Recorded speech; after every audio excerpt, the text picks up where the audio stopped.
Riveting. I know. That is the Old Testament for you. Now, there's a couple of disclaimers I got to do, because we're in the Old Testament, and it's old. I don't know if you knew that part, but it's kind of in the name. It's the Old Testament. So a couple of things that we got to take note of. One, when we are in the Old Testament, sometimes it will condone something in a verse that it later condemns in the narrative. I'm going to say that again. Sometimes the Old Testament condones in a verse what it will later condemn in the narrative. So you read some stuff in the Old Testament, you're like, oh wow, look, God has just ordered the execution of an entire group of people, condoning genocide, right? It condones genocide in the verse, but it actually, in the whole narrative of things, is like, that's not where we're going with this. So it's really important that we take the Old Testament in its context and keep it in a narrative form. We're not supposed to pull like a single verse out and say, oh, this applies in this way and that way, if we don't know how it applies in the narrative itself. So that's why the Old Testament can be really tricky. And that's why I spent twice as much time writing a sermon on the Old Testament as I do in the New, because there's a whole lot of stuff that I got to figure out, like, how does this fit into things? So we've been trying to follow in the liturgical calendar, and it had us skip from chapters 9 all the way to 15. And so there's a whole bunch of the story that we're missing. Now remember, Samuel is this person called a judge. He's kind of they don't have a king yet. They have not had a king. They're just a bunch of tribes, and they got one guy that kind of goes to each tribe and gives them some wisdom, telling them, well, do this and do this, and kind of giving them wisdom, offering guidance and correction, and then they're on their own. And this Samuel character is also a prophet, so God kind of speaks through the prophet to the people. Now, last week we looked at chapter 8, where the people said, enough of this whole God caring for us thing. We want a king. We want a human king. We don't want God as our king. We want a human king that is going to... This was a total rejection of how God's been leading them in the past. So they got their promised land, but from God, taking them through the Exodus, and God saying, I will be your king. I will look out for you. I will fight your battles. So this moment where they say, we want a king, is a rejection of God. So the people have rejected God. That's where we left off last week, with a full reject. The people say, no, thank you. We want a king.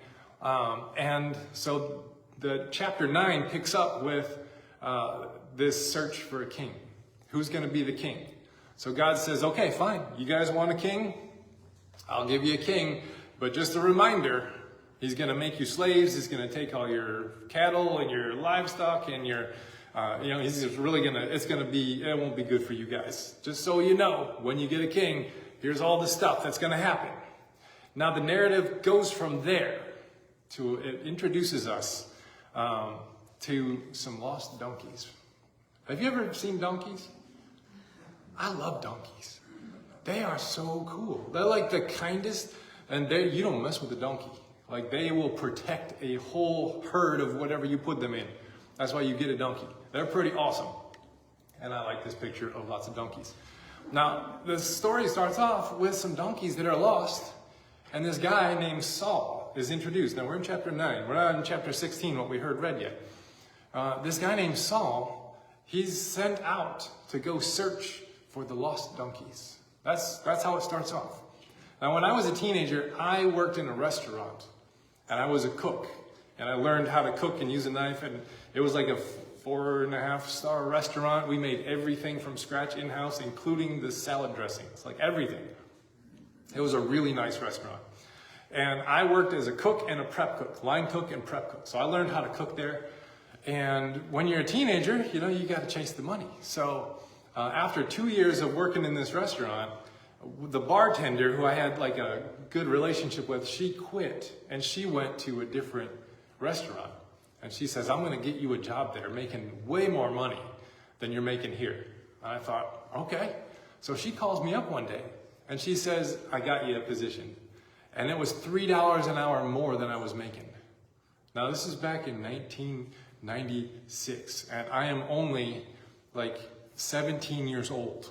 Now, making like almost $12 an hour as a 17-year-old in 1997, 6, 7, somewhere in there. That was, see, I'm old now. I can't remember the year. Back in my day, it was awesome. I was like rolling in the dough. I was wearing Abercrombie jeans and I had the best everything. It was amazing. So I took that job and I was there for about 8 months. And I had stayed up late reading because I was just the coolest kid in the world. And I stayed up late reading this novel and then I overslept the next morning and I woke up and I'm already like, I'm going to be late. I'm going to be 15 minutes late. And I got up in a panic and I just ran to the phone. This is when the phones were on the wall. And I like dialed the number and I'm barely even awake. And I hear, hello? And I was like, that's not my boss. I dialed my old work number. And so I said, I'm sorry, I have the wrong number. And he said, is this Tom?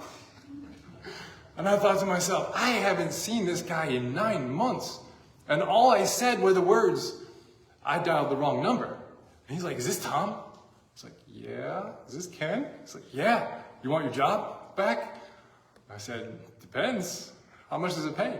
So he says, I'll give you 25 cents more than they're paying you over there to come back.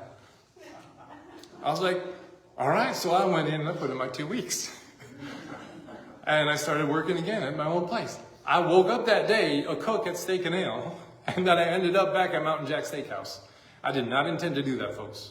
It's just something that kind of happened. I woke up, I made a call, and all of a sudden I found myself with a brand new job. Now, Saul is kind of in the same place. He wakes up and his dad's like, we lost our donkeys. The donkeys are gone. We don't know where the donkeys went. And donkeys are this is like, I don't know where I parked my BMW kind of thing. Like, this is a mode of transportation that only people who are well-to-do are going to have. And so he says, you need to go find the donkeys. Like, all right. So he takes some people out, and we are introduced to Saul. And it says that he's very tall and very handsome and very dashing, kind of like me in this cowboy shirt I got going on here today. Right? Saul is like, he says he's head and shoulders above anybody else around him. Just really tall and handsome, and everyone's like, wow, this guy is the stuff. And he's the humble donkey searcher. He is this guy who's really tall and handsome and whatever. He's like, you got to go find the donkeys. Go find the donkeys. So he goes out and he's looking for the donkeys. He doesn't know where they are. But he spends like a week out in the wilderness with somebody helping him trying to find these donkeys. And he hasn't found them. And so he says, you know, there's this guy. They call him the man of God, which is a prophet, name for a prophet. He might know where the donkeys are. And it's Samuel. And so he says, you know, that's great, because if we don't find these donkeys pretty soon, my dad's going to be like, I don't care about the donkeys anymore. Where's my son? So he starts kind of freaking out in this moment. Like, okay, we got to wrap up the donkey search really fast. So he goes to this man of God and he says, let's go ask him. He's held in honor. He's got all this wisdom to him. And whatever he says comes true every single time. So let's go do it. So they went there. And they seek this wisdom from these folks. And they're there. And Saul sees him coming. And he's like, huh, there's the king. That's the guy. This donkey searcher. That's the king. I know it. God has told me. And he, like, if you look at it, the verses are funny, because God says, well, here's how it's going to go down, and gives him an exact description. There's going to be a guy, he's looking for donkeys, and he's going to come up to you and he's going to say this thing, and then you're going to be like, oh, this is the guy. And then it's like almost like a video game walkthrough online, because it's like after this, do this and then do this and then do this and then do this. And so Samuel sees Saul coming, and it happened exactly the way God had said it was going to happen. So he's like, it's got to be the king. That's him. And so Saul comes up to Samuel. He's like, looking for my donkeys. And we get a donkey update, by the way. We do get a donkey update. I know you are all concerned about the donkeys at this point. The donkey update in verse 20. As for your donkeys that were lost 3 days ago, give no further thought to them, for they have been found. Praise the Lord Almighty. The donkeys are okay. I know that's what we were all concerned about. We had to give the donkey update. So Saul just went out looking for donkeys.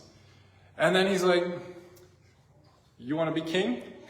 It's like, I don't know. So it's like, yes, he's wearing a t-shirt. It's like shrug life. I don't know, maybe I'll do that. Saul was just looking for donkeys and somehow ended up king of Israel. That's not what he woke up in the morning thinking. Like, you know what would be good is if I walked up to this prophet guy and he just said, you know what, you're going to be king of all of the nation. That's not what he woke up in the morning. He woke up in the morning and said, if I don't find these donkeys soon, my dad's going to be mad. That's what he woke up thinking. And then he's crowned king in that moment. So I thought that was just that's the craziness of the Old Testament. Saul is just looking for donkeys and somehow ended up being king of the whole nation. And then in verse 22 it says this, Samuel took Saul into the hall and gave him the place of honor, right at the head of the table, and gave him all of this like finest choice meats and all this other stuff. And everyone's kind of gathered around him. They're like, wow, this guy's tall and he's handsome and he's powerful and he's strong. He's the guy. And let's give him all the good stuff. Let's give him all the finest choice of meats, and we'll give him the finest wines, and we'll give him the finest this. So they just start heaping this stuff on this Saul, who was just looking for donkeys. And we're supposed to think to ourselves, this is where it begins. What God said in chapter 8, just the chapter before, when you get a king, he's going to take all the good stuff for himself and then leave you with leftovers. That's what God said is going to happen. And here it's happening. They're giving him all the good stuff. They're like, he's our king. Give him the best of this. Give him the best of that. He's our king. We got to make him great. So it begins. So the warning is actually coming to pass here, starting, that God said, Saul has started to receive all the best things for himself.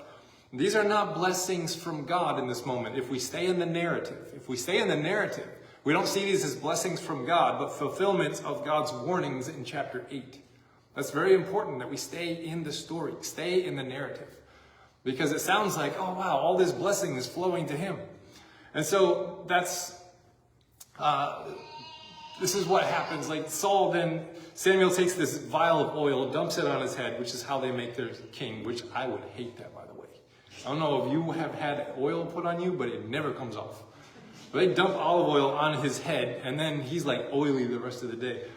But that's what they do. It's called anointing. This is what happens in the Old Testament. They anoint him, and then like Samuel gives him a kiss on his forehead. That was a thing of culture. I would also not enjoy that. But I'm sure Samuel didn't enjoy that, because now he's got all this like olive oil over his lips. He's like, ew, gross. Not only do I have to kiss the guy's forehead, but now it's like slathered in oil. But that is just the Old Testament culture thing. We don't do that anymore. We don't have to. Praise God. And he says, the Lord has anointed you ruler over his people Israel. You shall reign over the people of the Lord, and you shall save them from the hand of their enemies all around. Okay, like this is behold your king kind of a moment. Like here he is, guys. This is the one you chose. And Saul was just like, I was just looking for donkeys, guys. And Samuel's like, shut up and get anointed. You're king. You don't have a choice here. God chose you, and then just it. So and then he gives them a reminder for when things go south. And he turns to the people and he's like, just so you know, you got this king now, and just so you know, I have a big I told you so platform right now for you guys. I'm going to give it up on my I told you so platform and tell you I told you so. When all this stuff starts going south, I want to just remind you that this is what I said was going to happen. But Saul doesn't want to. So he's supposed to be presented before the people. And they're like, okay, go get Saul, and we're going to present him for the people. And he's like hiding somewhere. He's like, I don't want this job. This is not what I chose. I was waking up looking for donkeys, and now he's hiding amongst baggage. And so they're saying, where's Saul? Where's Saul? And God spoke to Samuel, and he's like, he's hiding. He's in the baggage compartment. He's in the closet or whatever they put baggage. Go get him. So brings him out and puts him up before all the people. Now what we're supposed to see here is that God is leaning into the desires of the people, giving them what they want and letting the consequences land where they may. This is what they want. This is what they said. We choose this. We want this. And we're supposed to now see things moving from here. Not necessarily as blessings from God, but fulfillments of the warnings that he said was going to happen. And Saul has about 2 chapters. He has 2 chapters where it's good. And then there's a whole bunch of chapters where it's no good. So he has 42 years of reigning as king over all of Israel, and only 2 of those chapters were actually kind of, this was pretty good. Things go south really, really fast. He does that. Martin Luther King Jr. said this: "The measure of a man is not where he stands in moments of comfort and convenience, but where he stands at times of challenge and controversy." And when challenges and controversy come Saul's way, he crumbles, and he crumbles fast. But to be fair, he was just looking for donkeys, y'all. Like, he didn't want to be king. He woke up that day looking for donkeys, and they're like, "We're going to take you hostage and make you king of all of Israel." So he does that. So there's this big war happening in this passage. This is a great passage for Father's Day because it's like watching Braveheart, but at church. So there's this big war happening, and these people are they're called the Amalekites, and they're oppressing the people of God. Now, this is a lot of tribal warfare goes on in this time. There's not set boundaries of nations that are like we have today. People are warring for land and positions. And this is back in the Iron Age, y'all, long time ago. So we got to remember that, back in the Iron Age. So Saul, this next part, he's like the I'll do it guy. It's like, I'll do that. I'll do that. So this group of Amalekites show up to this town. And they're like, we're gonna take you all out. We're going to kill you all. And the townspeople come out to the Amalekites and they say, well, how about we just surrender? Is that okay? And the Amalekites respond in typical old-fashioned way. And they say, yeah, but we're going to gouge out the right eye of everyone in this town first. I know. I was like, what? That's how the Old Testament in Iron Age works, y'all. So it's like, so the people are like, can we think about your proposal first?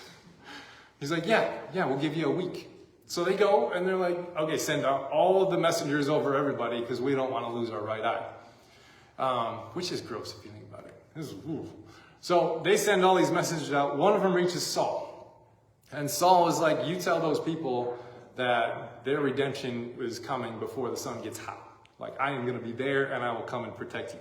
So we got to remember the brutality of the Old Testament is the result of its age and is old. And was more common in an Iron Age culture where nations are not quite formed in tribal warfare to secure land was happening. So we got to make sure that we're not like reading into this. This is Old Testament stuff. So Saul, what he does is he takes a whole bunch of people and he's like, I need every man to get in my army. Do you remember what God said in chapter 8? Because God says in the Exodus, he's like, you don't need to fight. You just need to be still. I will fight your battles for you. And he did it in Moses. And then the people say, no, we don't want that anymore. We want a king to fight our battles.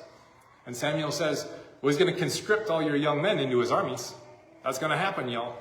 They're like, yeah, we don't care. So what happens next is Saul says, I need all of your young men conscripted in my army because we're going to go save the people from these nasty little Amalekites. Now, again, could be read as God's blessing, but it's actually judgment number 2. He will conscript your young men into his army. During the Exodus, that wasn't how it happened when God was over them. So it's like this subtle judgment that's happening. The rescue is there. But their rescue is fully dependent upon the capabilities and character of a human person and not on the divine God. This is the thing. This is why this is the moment where things go south in the Old Testament, is when they want a king. Because when God was overseeing everything, then they were only dependent upon like a perfect God whose character didn't waver at all. But now that they're lashing all of their identity into a human person instead, now they're going to rise and fall with every human person from here out. And it happens. It even happens with David when he falls over Bathsheba and totally messes things up with there. Like every king is the story of kings. Up and down, up and down, up and down. Because it's the subtle judgment of now everything is tied to a human person and their ability to be good or not good. Next time with Saul, he does rescue the people. They don't get their right eyes gouged out, right? That's a good thing. The next thing that happens is Samuel retires. He gives his whole commencement speech at the end. He's like, all right, let me tell you your story. An entire chapter summing up of what happened in the Old Testament. We don't got to do that right now. But then Saul totally messes up because the king took this authority within a religious sphere that he was not supposed to take. So he's facing another battle with the Philistines now. And Samuel said, I'll show up, I'll sacrifice a cow for you guys. Yep. That sounds like a used car salesman kind of a thing. It's like, I will do this for you. This is for your benefit. You will like it. So Saul, he's waiting for Samuel to come, and all of his people are like leaving. He's like, well, there goes another 100 people. Pretty soon, we're not going to have an army left. And Samuel is like, he's running late, and he's supposed to come here and sacrifice a cow so we can go into battle and have the blessing of God. And Samuel didn't show up. And so guess what happens? Saul was like, I'll do that. You know what? Just give me the cow. And he does the whole thing, and he does the thing, and he's like, all right, now let's go to battle. Turns around, and there is Samuel. It's like, like 10 seconds too late, bro. Samuel shows up. And it says this is a direct quote from the Old Testament. Samuel says, what'd you do? Sorry, that's for the dads out there. He literally did say that, though. It's like, what did you do? This is not what, you were supposed to wait for me. And he's like, yeah, but you were late and all my army was leaving. So at that moment, Samuel looks at Saul and he's like, because you totally jacked this one up, you will not remain king forever. Like, your family line is not going to be king forever and ever. And, sorry, but someone's going to replace you. And Saul was like, I just wanted the donkeys anyways. But so there's a thing that we've learned. Leadership can do things for expediency that slowly erode the soul of the people. So this is what happened with Saul in that moment. He's like, I got to get things done. I got to do it fast. I got to do it. I'll just do it myself, kind of a mentality. And when the entire, moral character of a people is reliant upon one leader, like in this moment, the king took this authority within a religious sphere that he was not supposed to take. And it just, things go south really fast from this moment on. But one thing we can take note is God is actively trying to steer the ship of his people with the help of Samuel. But man, the people are making it really, really difficult. They're making it really difficult. I got lost in my notes. I don't even know where I am. So Saul messes up again. He does defeat the army, but Samuel says, this is one of those Old Testament things that we gotta know. It condones in the verse, but condemns in the narrative. Samuel's like, okay, when you defeat the army, don't leave any single person alive, and none of the animals either. And Saul was like, well, I'll take the king captive and all the best animals for myself. And he's bringing them all in. Samuel walks into the camp. It's like, yes, we won. It's like, I told you to kill everybody. And I see a king over here. His name was Agag. That was a good Old Testament name. And I hear a lot of animal noises that I didn't hear in the past. So, again, the Old Testament quotes Tommy Boy when Samuel says, what'd you do? You did it again. Saul, what did you do? I told you to do this. So Samuel just takes the sword and kills the king. And then he's like, now kill all the animals and we got to get this right. Now, again, this is Old Testament. This is Iron Age. This is violent. This is not something the Bible condones in the overall narrative, but it's something that's happening in the narrative. And we're supposed to see that Saul is totally messing this up. He is not the king that everyone thought he was going to be. So the narrative of Samuel and Saul reminds us that divine selection and human responsibility are interwoven in the unfolding of God's plan for his people. We're supposed to watch in the Old Testament, not take it out and say, oh, God's character is perfectly reflected in this Old Testament story or verse or something. We're supposed to watch how it evolves and changes because the Bible wrestles with itself.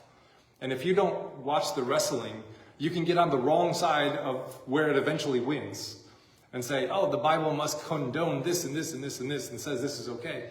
And then you end up in a bad place. But we're supposed to watch it unfold. And what the Israelites did in this moment was that they outsourced their responsibility to others. To this guy. We just want him to be good for us. We want him to fight our battles. We want him to do all this stuff. And we are called to live out God's desire of justice and love ourselves. Because God has made each one of us in the image of God. And so we're supposed to live that out and not outsource that to somebody that we think is more capable of doing that. So now we finally get caught up. That was the longest introduction. It'll be the shortest sermon, I promise. That was the longest introduction. We're caught up to chapter 16. And this is the day that God lied. And y'all are like, wait, what? If you look at the story in the Bible, this is where God lies. Because Samuel's like, you want me to anoint who king? Like a different person? You just want me to anoint someone king? Like, just go and do it? Saul's going to kill me. And God's like, okay, well, here's what we can do. Go to this town where this person is going to be anointed king and take this, say that you're going to go there for this purpose. But really what you're doing is you're going for this other purpose, to anoint someone king. But don't tell them that. Just say you're going to offer sacrifices because, you normally do that anyway. So go ahead and try it out. So again, in the narrative, God is like lying and being deceitful, but we're not supposed to notice like, oh, God lied. In the story itself, we're supposed to see the radical faithfulness of God to the promise that God made to his people. He's like, we're going to steer this ship somehow to get on better ground. So in the story, it's going to be that way. Does God actually lie? No, it says in the New Testament that God can't lie. But in the Old Testament, in this moment, God did. Again, we got to take note that in the Old Testament, sometimes it'll condone something in a verse that it later condemns in the overall narrative. So, yeah, Samuel's like, he's going to kill me. But Saul was people's choice, and David is God's choice. So God told Samuel to lie, but then we got this moment that he shows up to do this thing, and the people are like, hey, are we cool, by the way? Because we heard what you just did to King Agag. Are you coming here to wipe some people out here? He's like, no, we're good. We're all good. But again, we got to recognize the radical faithfulness of God to the promise made to the people leads to desperate measures of deceit and shadiness on God's part. But we're supposed to take note of the faithfulness part. That's part of the Old Testament narrative. So they bring out all these people they have this whole fashion show. It's crazy. It's a fashion show. They're like, now you walk in front of him. It's like, just doing their things. Like, surely I am the one that's going to be chosen king because I'm better looking than that guy. And every time someone passes by, it's like, no. God says, no. So Samuel's like, well, surely this is the guy. No. Okay, well, surely this is the guy. Finally, God says, no, don't call me Shirley. Sorry, that was for the dads. He said, no, not any of these guys. So Samuel's like, are you missing a guy? Because I thought y'all, well, the little guy out back, he's just watching sheep. We're not even going to sit down and eat until you get his butt in this house. So they bring him there. And it says that David is Rudy. And I was like, I know that guy. We love Rudy. What was his name? Sam. Come on, someone help me out. What's the actor's name? That guy. Samwise Gamgee. We know Samwise Gamgee. Sean Astin, that's his name. It just came to me. So Sean Astin shows up. Because he shows up, and then Samuel's like, this is the guy. And so they just take him and anoint him to be king over all of Israel. It was shady. He shows up covertly at this place with a lie. And he's like, we're going to do this thing. We're going to make a sacrifice for y'all. And he's like, actually, I'm pulling this kid out because he's going to be the next king. And David is the next king. Now, the thing, it says that God doesn't look on the appearance, but on the heart. But did you notice that the emphasis on David is his physical appearance? Does anyone else notice that? I was a little bit shocked with that. It says, well, I'm choosing this guy because I don't look at physical appearance, I look at the heart. But in the Old Testament's description of narrative, it says that he's ruddy, which means he's got clay red skin, and he's beautiful. He's beautiful, folks. He won the fashion show. And he has great, these dark, beautiful eyes. I'm just picturing long eyelashes that just make the ladies melt kind of a thing, right? He shows up and the whole thing is, wait a second, there's an emphasis on his physical appearance. But God says, I don't look at the physical appearance, but there's a little thing going on here in the Hebrew that's fun. Remember Saul's description, head and shoulders above everybody else? And now, the next one, it says that David, it doesn't say that he's the youngest, although he is. It says that he's the smallest. So they're saying, the Lord doesn't look at the physical stature like y'all did. You picked the tallest. I'm picking the smallest. So there's this emphasis on beauty and not stature. But the emphasis on beauty, and we're supposed to say that outer beauty is a reflection of David's heart. It's like, oh, okay, while Saul's stature is a reflection of his inner pride. I'll do this, guys. I got this. I'll handle this. I'm the dude. I'm the king. I got all the best stuff. I conscripted all your young men into my army. So his physical stature, we're supposed to say, oh, that's a pride thing. Whereas David's stature is like, oh, he's humble, and his beauty is a reflection of what's going on in the heart. This one rabbi said this: the story of Samuel and David reminds us that God's wisdom often defies human expectations, choosing the humble and unexpected to fulfill divine purposes. So that's where we end in this passage, right? And so this Father's Day, there's a lot of emphasis on like aggressive, strong, confident masculinity that sometimes those of us who are not as confident and aggressive, we feel like we have to be. We feel like we have to be out there like alpha mailing our way through the world and being the king of everything. And this story is a reminder that God is not actually looking upon that. So oftentimes there is like this emphasis on that. So then we put on a show thinking, well, I have to be this kind of a man when I go out there. I got to be like this tough guy, like John Wayne kind of a personality. If it's not coming from the heart, that's not you. Like, if you are a confident person, I'm glad that you're a confident person. There's nothing wrong with being a confident person. But you don't have to pretend to be a certain kind of man that you think is expected you to be. You just have to be you. That's what God is saying in this passage to us. You just have to humbly and confidently be the you that you are. You don't have to be a certain kind of man or a certain kind of woman. If that is not an expression of who you are, then don't do it, because you'll never live into it, and then you'll be insecure that you're not meeting some standard that you are never going to be able to meet. But you can be you. You can just be who you are and be better at being a loving version of that. That's what this passage is trying to lead us to. So, in conclusion, we're drawn to prideful displays of confidence and aggressive hostility towards our enemies when kindness and humility are the crowning character traits to strive for. In this passage, this is what we're supposed to learn. So, here's a couple of questions for you. What are the character traits that saved the day in this story? It was not Saul's character traits, but David's. He had humility. And that humility was showing itself in unassuming childlikeness. Now, Saul started there.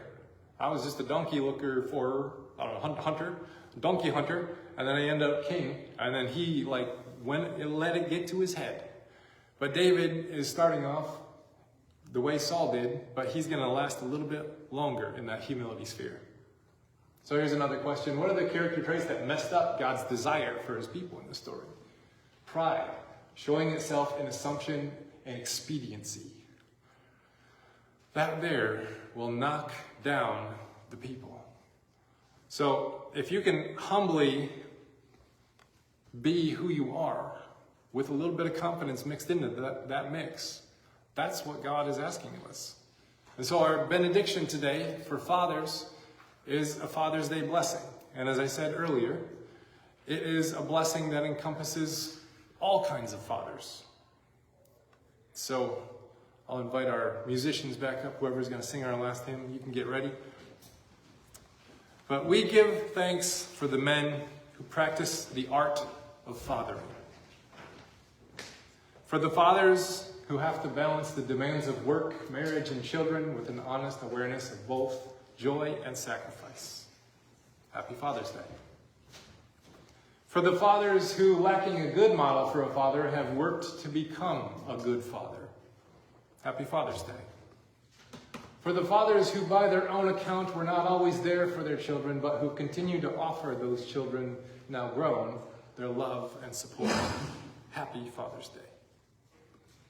For those fathers who have been wounded by the absence of their children. Happy Father's Day. For those fathers who, despite divorce, have remained in their children's lives, and for the mothers who step up to the role of fathering when there is none. Happy Father's Day. For those fathers whose children are adopted and whose love and support has offered healing, happy Father's Day. For those fathers who, as stepfathers, freely chose the obligation of fatherhood and earned their stepchildren's love and respect, happy Father's Day. For fathers who have lost a child to death and continue to hold the child in their heart, happy Father's Day. For those men who have no children but cherish the next generation as if it were their own, happy Father's Day. For those men who have fathered us in their roles as mentors and guides, for those men who are about to become fathers, may they openly delight in their children, happy Father's Day. And for those fathers who have died but live in our memory and whose love continues to nurture us, happy Father's Day to all the kinds of fathers that are out there. Amen.